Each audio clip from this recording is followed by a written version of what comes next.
Bueno, entonces les quiero dar la bienvenida a esta conferencia magistral del día de hoy del Congreso de Etnohistoria aquí en Flaxo. Antes de presentarlo al profesor Padrón, quisiera yo hacer dos anuncios que me han pedido los comparta con ustedes. El primero es la inauguración del proyecto Huaca, que se realiza el día de hoy, después de este evento, a las 7 de la noche en la Galería Arte Actual, acá a la vuelta. Y el segundo evento es para el día de mañana, anunciar la asamblea en la cual se va a discutir sobre el futuro del Congreso de Etnohistoria. La asamblea tiene lugar a las 7 de la noche mañana en la plazoleta. Es antes de la fiesta. Entonces, esperemos que el futuro sea bueno para que haya fiesta. Entonces, ahora sí, les presento al colega Ricardo Padrón, sentado aquí a mi derecha. El día de ayer Eduardo puso súper alta la vara de las presentaciones. Yo no voy a poder ni siquiera acercarme, así que voy a tratar de ser más bien corta. Contarles que Ricardo es profesor en la Universidad de Virginia. Es un estudioso de literatura y cultura del mundo hispánico durante el periodo de lo que se denomina la temprana modernidad. Ricardo hizo su maestría y doctorado en la Universidad de Harvard. Es miembro activo de la Society of America y de la Asociación de Estudios Latinoamericanos. Y además de eso, tiene una serie de publicaciones sumamente interesantes. Yo ahora empecé a conocerlo académicamente y ha sido realmente un descubrimiento maravilloso. Trabaja sobre todo los temas vinculados a la construcción del imperio, a los imaginarios del imperio español sobre lo que él denomina las Indias olvidadas, es decir, la región del Pacífico, las Filipinas especialmente. El último libro de Ricardo, The Spacious World, Cartografía, Literatura e Imperio en España moderna, en la España temprana moderna, fue publicado en el 2004 por la Universidad de Chicago. El título de la conferencia del día de hoy reza del Códice Sahagún al Códice Boxer, las Indias como geografía transpacífica en el siglo XVI, y trata, de manera así muy corta, porque el resto le corresponde explicar a Ricardo, trata sobre el papel del Pacífico y del Asia en la concepción de las Indias por parte de en los imaginarios españoles imperiales. Entonces, Ricardo, te doy la bienvenida, gracias por estar aquí y adelante con la conferencia. Gracias, Galaxis. Antes que nada, quiero agradecer a Mercedes Pinto, ahí estás, Mercedes, y al Mercedes Prieto y a todo el comité organizador aquí en la Flaxo por esta oportunidad tan bonita para venir a la Flaxo, para venir a mi ciudad natal, a poder compartir con ustedes algunas ideas. Quiero empezar con una explicación y luego les quiero contar de dos disparates que van a estructurar lo que voy a decir. La explicación es esta. El códice, van a ver que el trabajo, o sea, tiene que ver con estos códices culturales del mundo hispánico, pero solamente de una manera ligera. ¿Por qué? Porque yo me encuentro en este momento entre dos proyectos, o sea, acabo de terminar un libro y estoy terminando un nuevo proyecto. Entonces, más que nada, voy a hablar del libro que he terminado y que yo creo que presenta una especie de marco intelectual para el nuevo proyecto que tiene que ver con el Códice Boxer. Entonces, solamente para advertirles que no van a oír mucho de estos códices, ¿no? Pero van a ver muchos mapas españoles y europeos del Nuevo Mundo y del mundo en general durante el siglo XVI. Entonces, esa es mi explicación. ¿Cuáles son mis dos disparates? Primer disparate. Yo he venido desde muy lejos a un congreso de etnohistoria y no voy a mencionar jamás a conocimientos o perspectivas indígenas o subalternas, ¿no? Entonces, por favor, queden advertidos que esta es una ponencia sobre el imaginario español. Y digo esto porque no es que no quiero que esto vean esto una falta de respeto por la etnohistoria, por las perspectivas indígenas, no, todo lo contrario. Me siento muy honrado de poder presentar este proyecto en el contexto de este congreso. Es sencillamente que mi entrenamiento no es como etnohistoriador.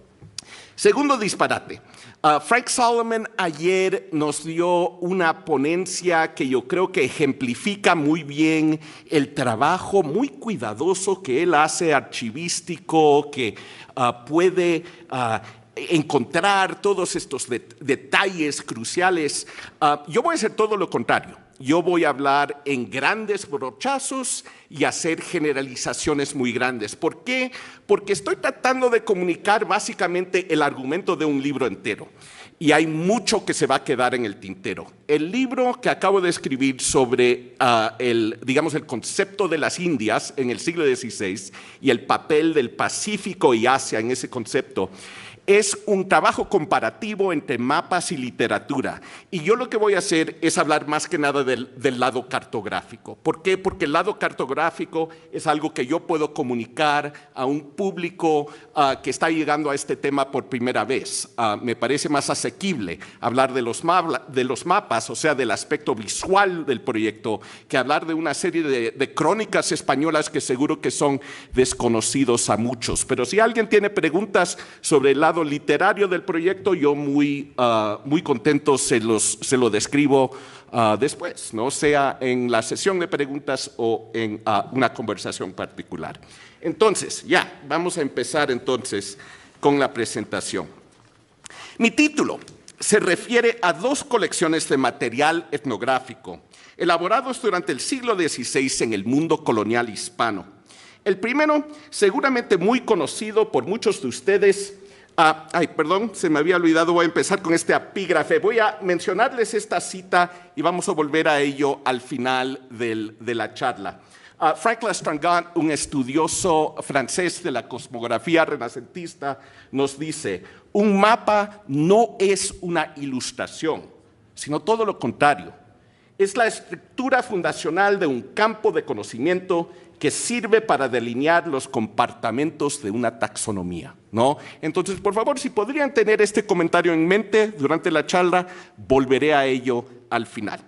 Entonces, mi título se refiere a estas dos colecciones de material etnográfico. El primero, que yo creo que ha de ser muy conocido para muchos de ustedes, es el Códice Florentino de Bernardino de Sahagún, que cuenta entre los varios libros manuscritos producidos en el mundo colonial hispano que proveen conocimientos etnográficos sobre las culturas indígenas de Mesoamérica. Y claro, altamente mediatizados por la intervención de los frailes franciscanos responsables, bueno, por lo menos por producir este en particular. Quizás el Códice Florentino sea el más famoso entre los varios códices mesoamericanos. El Códice Boxer, sin embargo, es mucho menos conocido.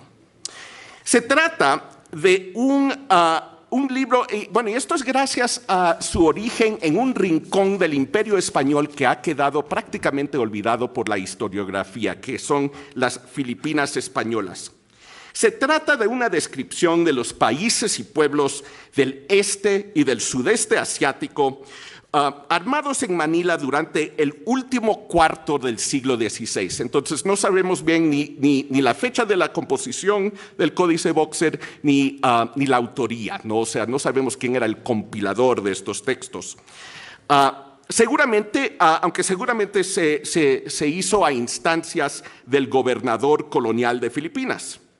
Consiste en unas 600 páginas de papel de arroz en formato cuarto, una tercera parte de ellos en blanco, entonces el manuscrito nunca se terminó, pero su fama entre los que lo conocen depende mucho de los dibujos, unos 96 dibujos en color que acompañan el texto. Y estos dibujos son todos de una mano china. Entonces, el códice está en la colección del Lilly Library en the University of Indiana y ha sido digitalizado en alta resolución. Entonces, si buscan Boxer Codex Lilly Library, les va a salir la versión digitalizada. El nombre es porque forma parte de la colección de Charles Boxer, el historiador del imperialismo portugués, que compró este manuscrito y lo donó junto con el resto de su colección a Indiana. Entonces, los dibujos son obviamente de estilo chino. Y entonces se sospecha que el Códice Boxer fue el producto de una colaboración entre por lo menos un compilador español y por lo menos un artista chino que formaba parte de la comunidad de chinos que residían en Manila a raíz del principio del comercio transpacífico entre Manila y Acapulco. Esta comunidad creció enormemente en el último tercio del siglo XVI. Entonces, así como el Códice Florentino y otros códices novohispanos, de manera parecida a ellos, el Códice Boxer es el producto de una colaboración transcultural que tiene una de sus manifestaciones más destacadas en su aspecto pictórico.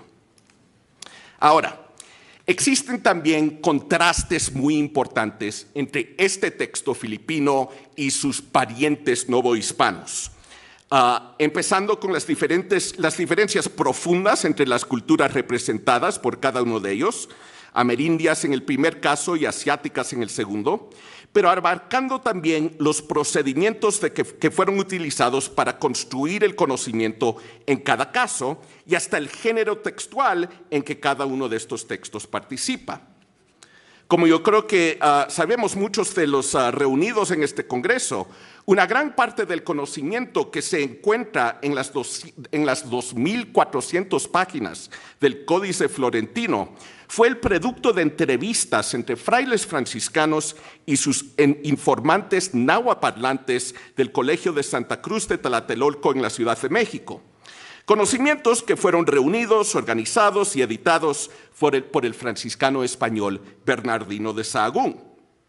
El proyecto tenía el fin práctico de equipar a los misioneros con los conocimientos que les hacía falta para poder convertir a los indios de Mesoamérica a la cristiandad, pero a pesar de este fin netamente colonialista, se puede hablar de la obra franciscana como una especie de etnografía temprana moderna que merece su lugar en la prehistoria de la ciencia antropológica.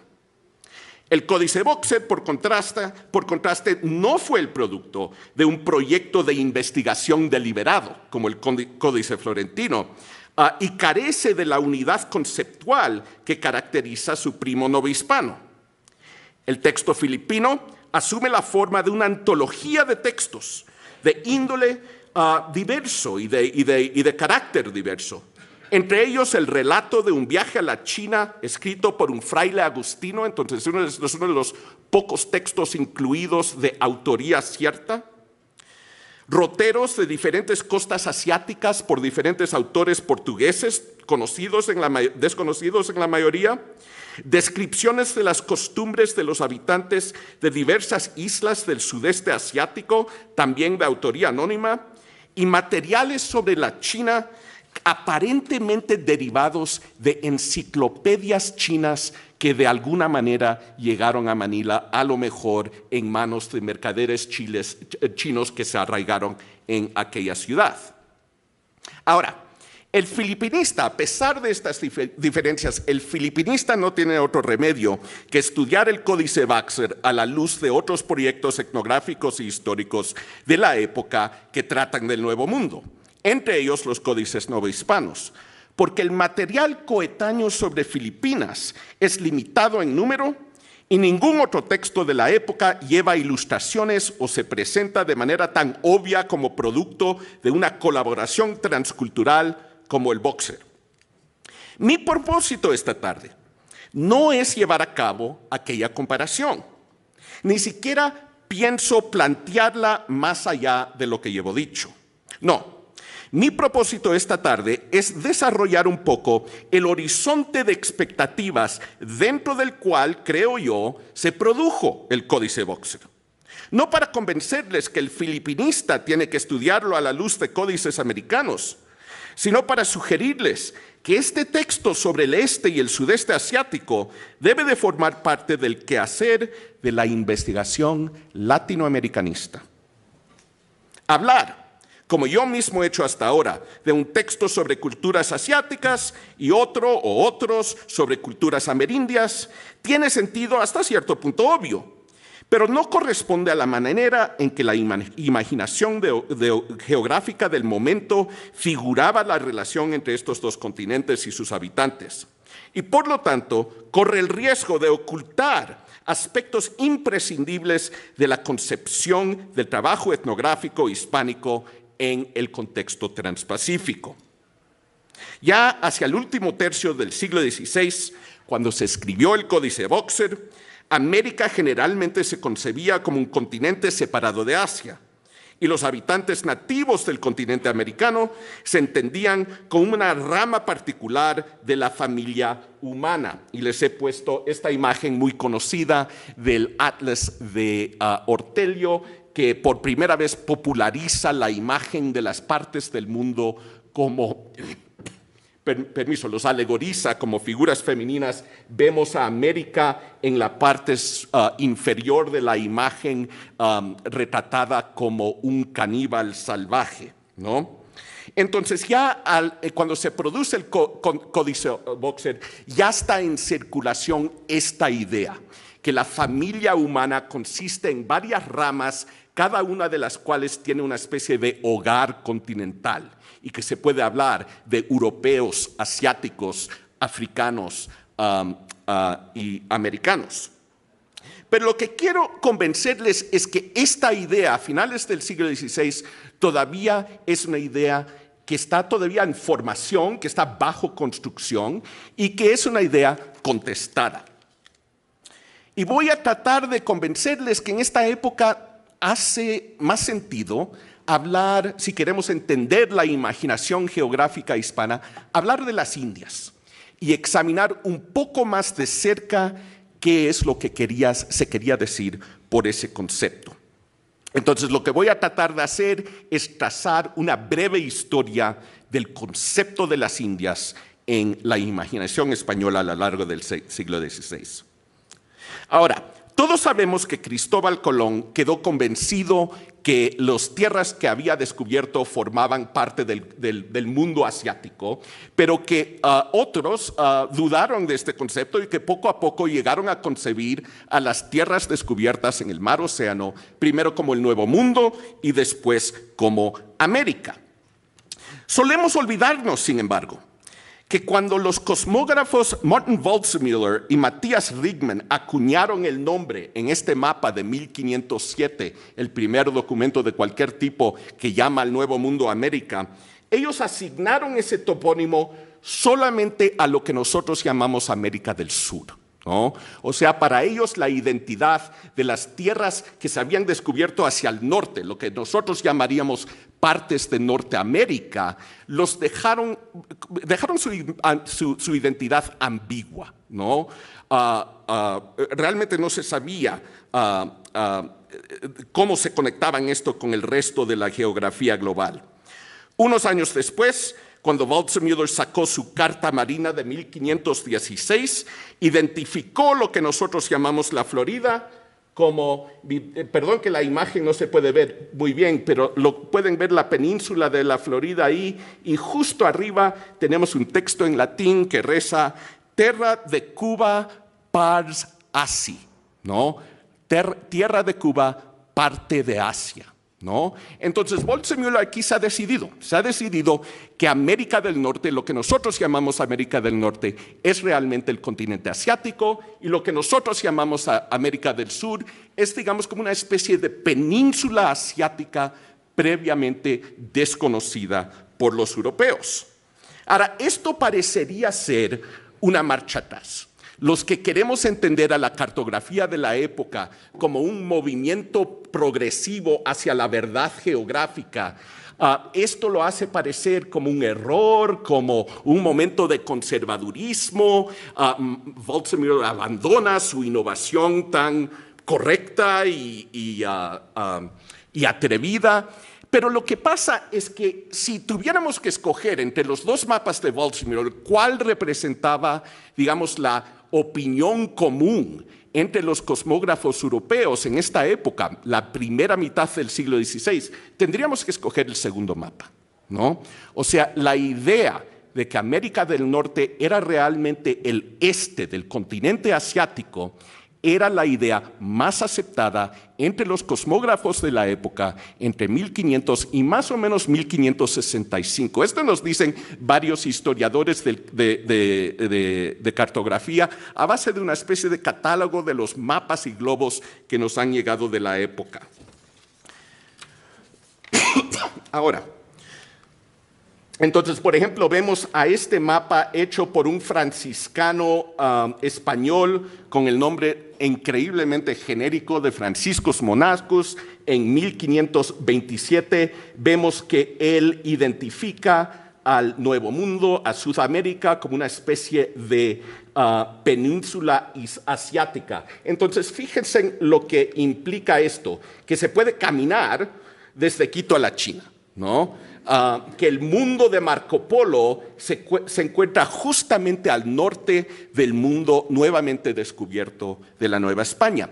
Y lo que pasa es que fue el descubrimiento del mundo azteca que estimuló este tipo de pensamiento. O sea, hasta 1522 vemos mapas que figuran América como un continente aparte. A partir de la llegada de Magallanes y la llegada de la llegada de la expedición de Magallanes, porque Magallanes murió por el camino, la llegada de la Victoria y la llegada de las noticias de la conquista de México, podemos ver cómo cosmógrafos europeos abandonan esa idea de la insularidad americana y empiezan a entender a México como una especie de provincia en la entrada al mundo poliano.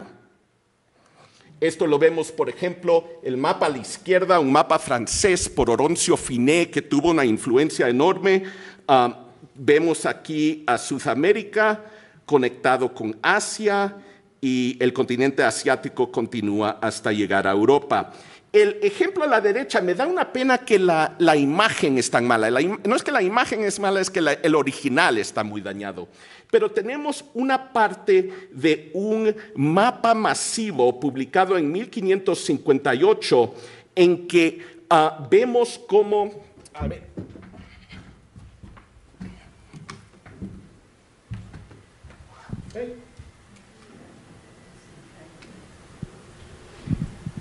Vemos como Asia Magna se conecta con México aquí. Entonces, Tenochtitlán está más o menos aquí y lo que nos dice este mapa es que solamente hay que marchar un poco hacia el oeste para llegar a Catayo y a Mangui.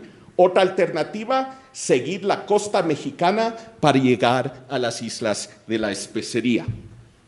Ahora, una de las cosas que se dice en la historia de la cartografía es que esta idea de, vamos a llamarla la teoría de la continuidad amerasiática, es un concepto totalmente, digamos, propio a los cartógrafos humanistas de Alemania, de Francia, de otras partes de Europa, de personas que estaban muy desconectadas del proyecto colonialista en América.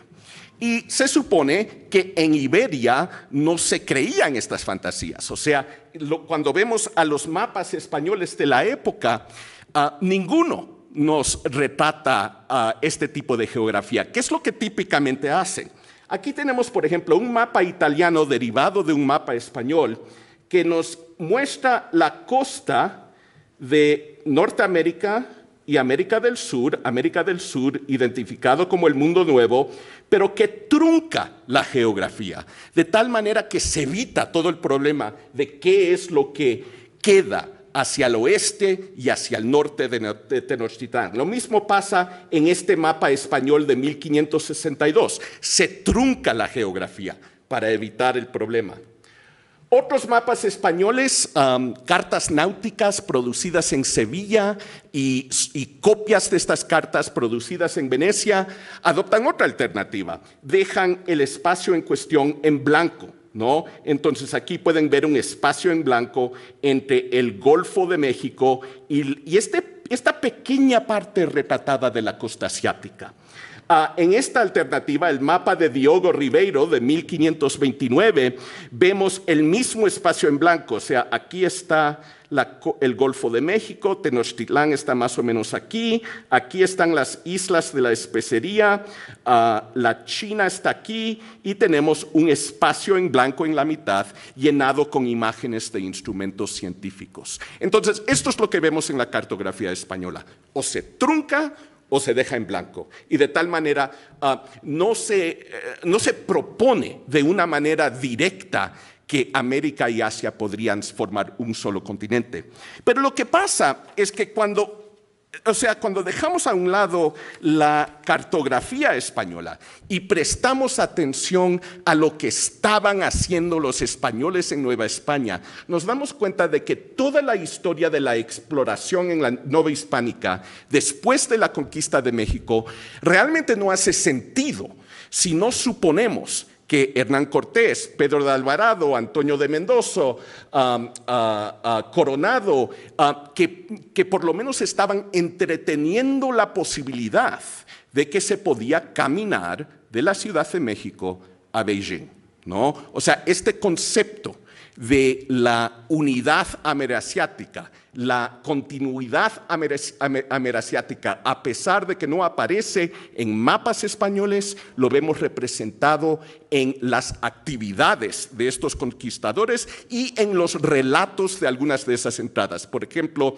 la crónica principal de la expedición de Francisco de Coronado habla de esa expedición como una marcha hacia el interior de lo que se llama la India Mayor, ¿no? La India Mayor, y hace comparaciones entre las culturas indígenas de lo que es ahora el sudeste de Estados Unidos y digamos los camellos de Persia o el nomadismo de los beduinos, ¿no? Entonces trata de entender las culturas nativas de Norteamérica en términos asiáticos, en términos orientales.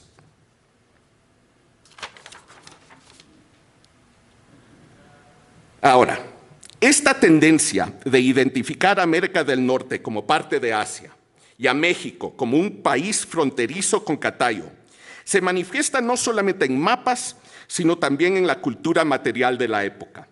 Según el historiador del arte, Alexander Nagel, los coleccionistas europeos muchas veces identificaban a objetos de origen americano como objetos chinos o asiáticos. Voy a mencionar solamente un ejemplo. Aquí tienen la portada del Códice Borja, ¿no? Uno de los poquísimos códices mesoamericanos prehispánicos que han llegado a nosotros.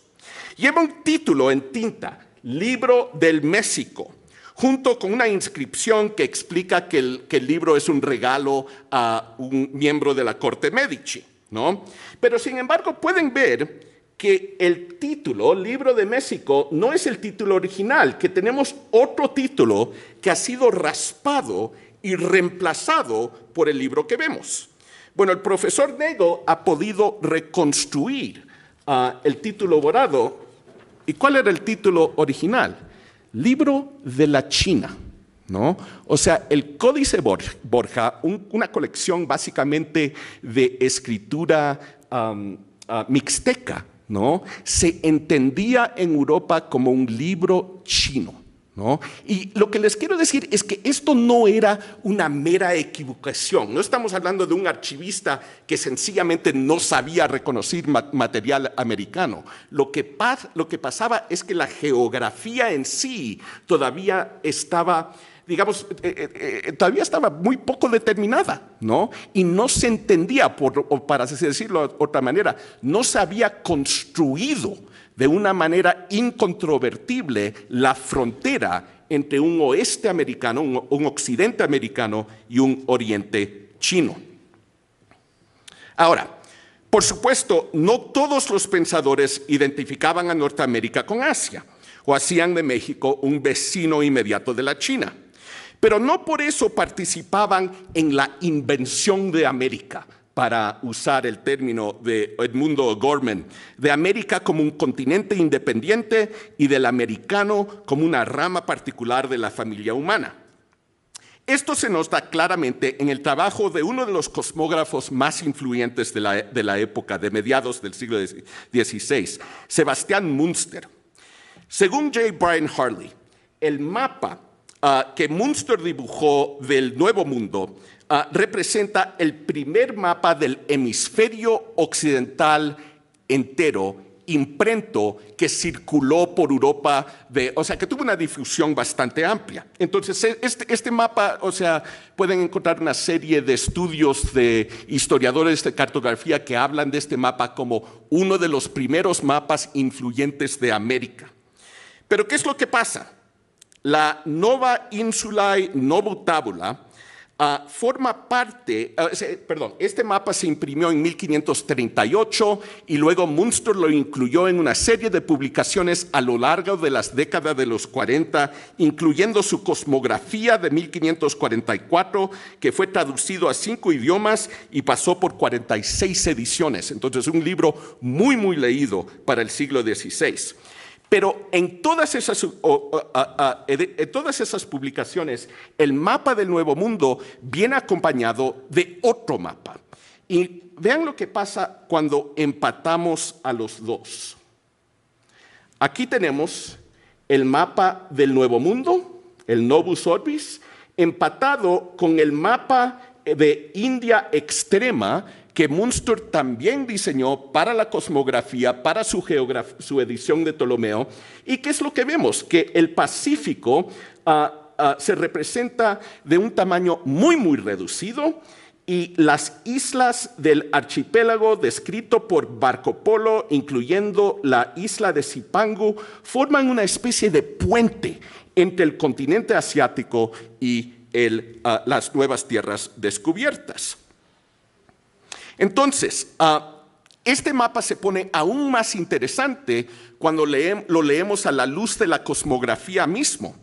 Y nos preguntamos, bueno, ¿en dónde es? ¿En qué parte del libro describe Sebastián Münster los habitantes del Nuevo Mundo? Y resulta que aparecen al final de la sección sobre la India, al final de la sección sobre Asia, ¿no? Entonces, a mediados del siglo XVI, uno de los cosmógrafos más importantes de Europa todavía no ha aceptado la innovación de Waldseemüller, que el mundo consiste en 4 partes: Europa, Asia, África, América. Todavía está pensando en términos de una geografía tripartita. Y bueno, entonces, ¿qué es el Nuevo Mundo?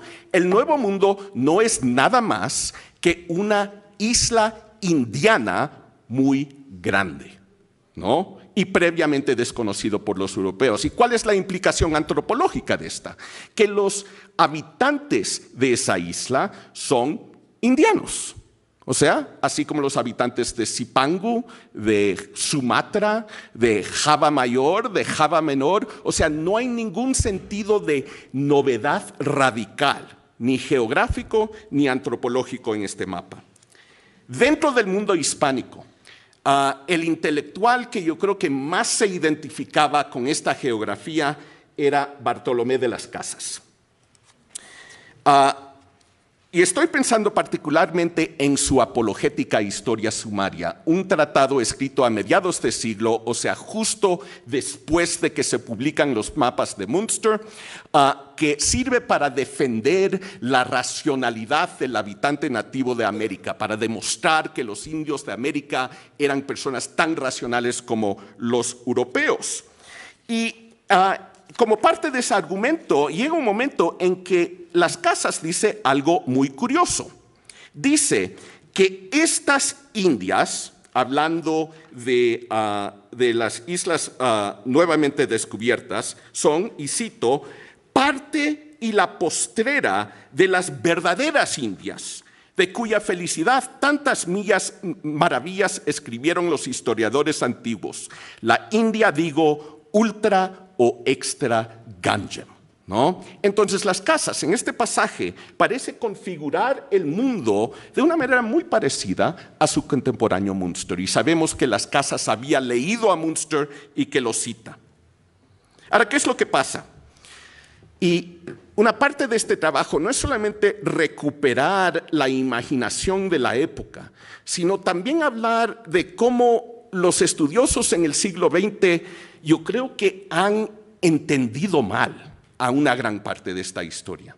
Porque como americanistas, y estoy pensando particularmente en Edmundo Gorman, pero podríamos hablar de Samuel Eliot Morison o de cualquiera de los grandes historiadores del llamado descubrimiento, hay un afán por identificar el momento en que América llega a ser como continente y en que el americano llega a ser, en la mentalidad europea, un grupo humano distinto, diferente al asiático, ¿no?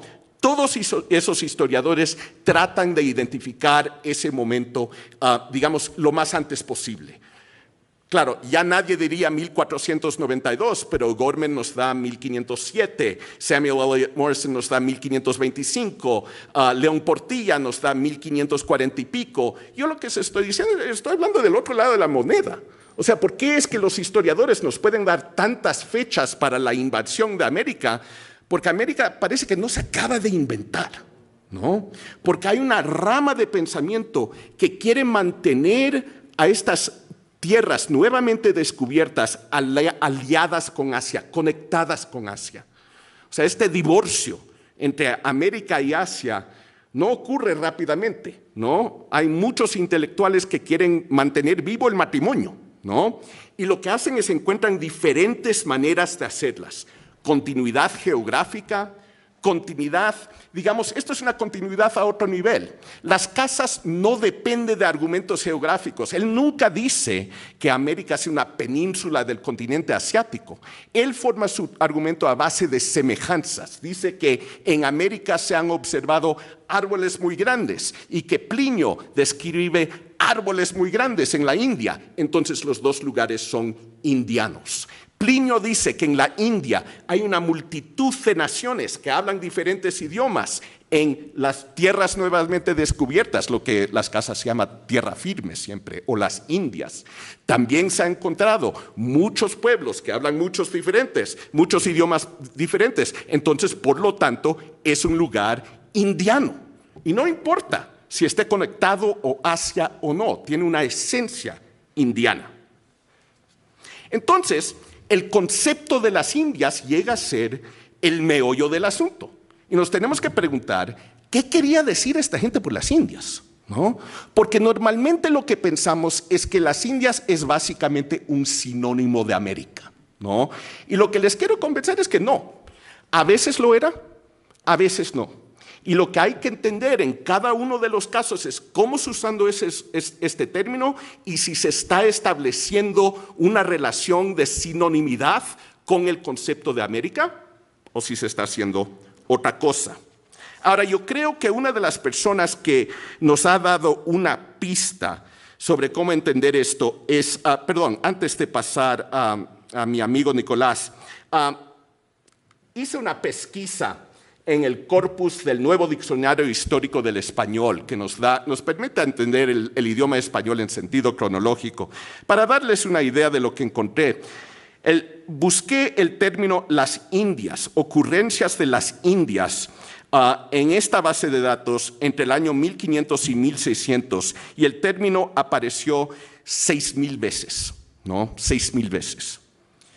La palabra Nuevo Mundo, sin embargo, apareció solamente 287 veces. Y la palabra América en el siglo XVI solamente aparece 55 veces, ¿no?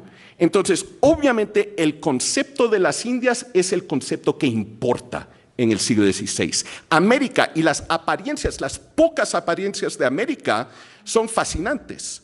Una de ellas es de las casas.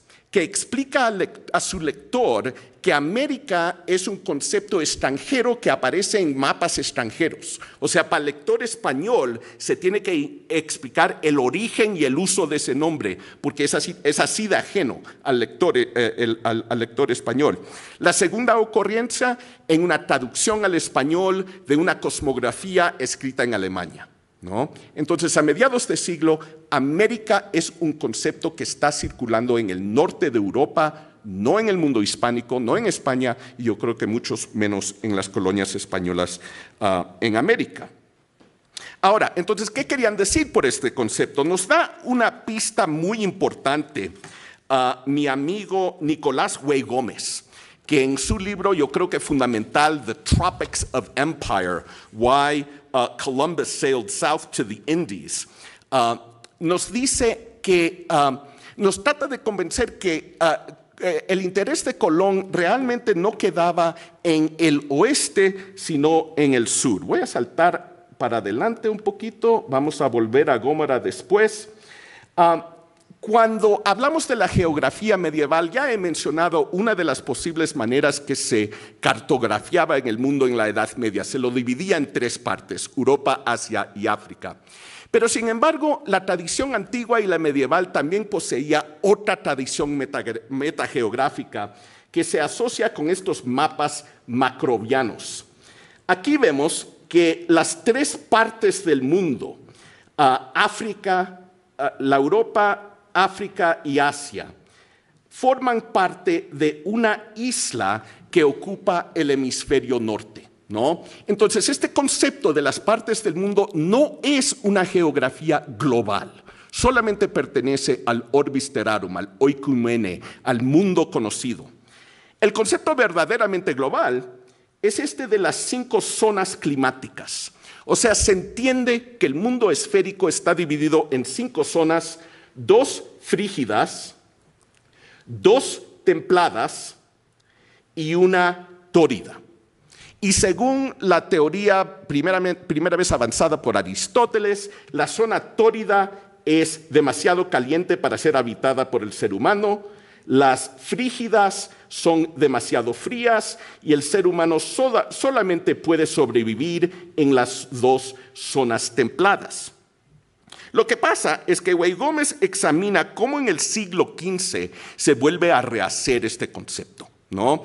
Y la parte del concepto que se vuelve a rehacer es el entendimiento que se tiene de la tórrida zona. Ahora, sin entrar en mucho detalle, ya que no es realmente mi argumento y ustedes le pueden leer por su propia parte, lo que pasa es que por razones teóricas y gracias a la experiencia empírica de los portugueses viajando por la costa de África, se empieza a entender que la zona tórrida no es árida, es húmeda y por lo tanto no solamente es habitable, sino es habitada, ¿no? Los portugueses, al navegar por la costa de África, temen que van a llegar a la línea equinoccial y explotar en fuego, ¿no? Por el mucho calor. Y claro, eso no les pasa. ¿Y qué es lo que encuentran? Encuentran un paisaje tropical con recursos naturales deseables y habitadas no solamente por mucha gente, pero gente que se percibe como primitiva o salvaje. Entonces, lo que hace Güell Gómez en su libro es traza cómo el concepto clásico de la tórrida zona se va convirtiendo en el concepto moderno del trópico, ¿no? El trópico como una parte del mundo donde los efectos del sol y del calor producen un tipo de ser humano que, aunque es de hecho un ser humano, es una persona inferior en cierto sentido, no capaz de gobernarse a sí mismo. O sea, el trópico es el espacio colonizable por excelencia. El mismo calor que hace que el ser humano no pueda gobernarse, que tenga una sociedad civil salvaje, también produce oro y especias. Entonces tienes una combinación de recursos deseables y personas que por razones éticas, morales, digamos, están disponibles a la colonización, ¿no? Y eso es lo que busca Colón. O sea, ¿por qué es que al llegar a las Bahamas, en vez de seguir hacia el oeste, o hacia el norte, donde se esperaría encontrar la costa de la China y el imperio del Gran. ¿Por qué es que se va para el sur? Porque tiene este interés en el nuevo concepto del trópico. Y entonces, ¿qué son las Indias? Las Indias, según Way Gómez, no son exactamente el Oriente y no son Asia. Son más bien una parte de Asia, o más bien una parte de Asia y de África, la parte de esos continentes, junto con las islas, junto con el mar, que cae entre el trópico de Cáncer y el trópico de Capricornio. Las Indias son toda la geografía que se encuentra dentro de esa zona. Y una de las cosas importantes de este concepto es, aunque es un espacio como medio conocido a través de Marco Polo, de Plinio, de Estrabón, no se sabe exactamente cuál es su geografía. No se sabe en dónde acaba. Marco Polo nos dice que la isla de Zipango o Japón es la isla más oriental de las Indias, pero deja lugar para la existencia de otras Indias, ¿no? Entonces, cuando vemos a Münster y las casas, ¿por qué es que ellos pueden entender a América como una isla indiana? Porque siguen pensando en estos términos medievales, estos términos que dan lugar para mapear a nuevos territorios en viejos conceptos geográficos. Ahora, si nos ponemos a mirar la cartografía o la historiografía indiana, y veo que me estoy alargando, entonces por eso he dejado de leer, una de las personas que parte más radicalmente con este concepto es Francisco López de Gómara. No porque Gómara fue un pensador muy original, yo creo que básicamente lo que está haciendo es está leyendo a Mercator, está leyendo a otros cosmógrafos europeos que conciben a América como un mundo aparte. Y entonces yo creo que todos conocemos los pasajes de Gómara que insisten en la novedad del Nuevo Mundo y la diferencia entre los habitantes del Nuevo Mundo y los habitantes del Viejo. Entonces Gómara, en 1552, es el primer escritor español que tenemos que realmente participa en la invención de América. Pero no por eso se deja de pensar en los viejos términos. Porque lo que pasa es que muy poco después de la publicación de la historia de Gómara, los españoles logran hacer algo que habían intentado por muchos años sin éxito. Logran establecer una colonia en las orillas occidentales del Océano Pacífico, las Filipinas. Entonces, aunque se ha ido inventando América en la imaginación española, y aunque ya se está empezando a entender al al americano, como un tipo de ser humano, digamos, aparte del asiático, de repente se crea un lazo práctico, un espacio vivido de comercio, de colonización, de intercambio cultural, de poder, o sea, el espacio de los galeones de Manila que transitaban el Pacífico entre Acapulco y Manila desde 1565 hasta 1813. Y entonces se hace necesario, se hacen falta mapas que incluyan este espacio transpacífico dentro de la geografía del Imperio Español. Entonces lo que tenemos aquí es un mapa manuscrito, me encanta, este es un mapa manuscrito hecho en 1580 solamente para los ojos del rey Felipe II y los miembros del Consejo de Indias. Y qué maravilloso que ahora lo podemos ver todos. Y como pueden ver, concibe el Imperio Español no en términos puramente americanos, sino en los términos establecidos por el Tratado de Tordesillas. Tenemos la línea de la demarcación original, pintada de una manera que les deja muy poco a los portugueses, y luego la otra línea, el antimeridiano en el este. Y entonces el territorio español consiste en todo lo que cae dentro de estas tres líneas, o sea, el continente americano, el este y el sudeste asiático y posiblemente la tierra australes que podría existir en las latitudes del sur. Este mapa manuscrito forma el modelo para un mapa impreso en 1601. Este mapa sale como parte de la Historia General de las Indias de Antonio de Herrera, la historia oficial de la conquista. Y entonces lo que tenemos aquí es realmente el único mapa oficial del Imperio Español emitido por la corona durante el siglo XVI. ¿Y qué es lo que hacen estos dos cosmógrafos, López de Velasco y Antonio de Herrera? Para ellos las Indias no son América, ni tampoco son una zona tropical, que es lo que yo creo que está operando en Munster y en las casas. Son tres secciones. Las Indias del Mediodía, donde nos encontramos actualmente, las Indias del Septentrión, donde vivo yo, y las Indias del Poniente. O sea, una geografía tripartita, tres Indias organizadas en torno al Pacífico, concebido no como un océano que separa a los continentes y que define la diferencia entre ellos, sino como una especie de lago que sirve para facilitar la comunicación entre las tres partes indianas. Ahora, obviamente, la única parte de las Indias de los Ponientes, de las Indias del Poniente donde los españoles ejercen control es en las Islas Filipinas. Pero hay este momento entre 1570 y 1600, donde algunos españoles, en particular los colonizadores en Manila, creen que las Islas Filipinas van a tener la misma relación con el continente asiático que las islas del Caribe tuvieron con el continente americano. O sea, que van a servir como base para conquistas espectaculares en el continente. Se habla de la conquista de la China, se trata de hacer alianzas con el Japón.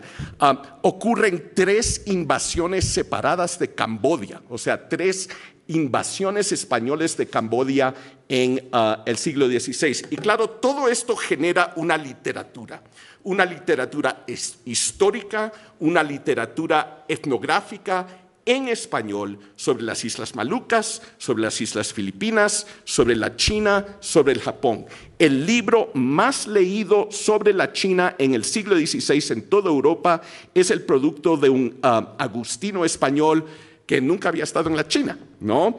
Pero que ubica a la China no en un oriente portugués o en un oriente asiático, sino en un occidente español, ¿no? Eso es lo que están tratando de hacer españoles. Están tratando de definir lo que nosotros muy fácilmente llamamos extremo oriente, lo están tratando de definir como un extremo occidente. Y están tratando de entender a estos países a la luz de su experiencia americana. Entonces, ¿por qué es que se puede conquistar la China? Porque para los que están diseñando estos planes, y hay un libro muy bueno sobre la empresa de la China que entra en mucho detalle sobre los diferentes planes que se proponen, la China es otro Perú, es otro México. Entonces, un lugar altamente civilizado, pero por varias razones, en gran parte por la tiranía de sus gobernadores, políticamente frágil y militarmente vulnerable, ¿no? Entonces se proponen planes para la conquista de la China con 5,000 soldados españoles, con 25,000 soldados españoles, para conquistar toda la China. ¿Por qué? Porque creen que los chinos se van a levantar contra sus gobernadores tiránicos y se van a aliarse con los españoles, así como los tlaxcaltecas se aliaron con Hernán Cortés. Entonces pueden ver cómo la experiencia americana va formando estas expectativas que no sobreviven por mucho tiempo.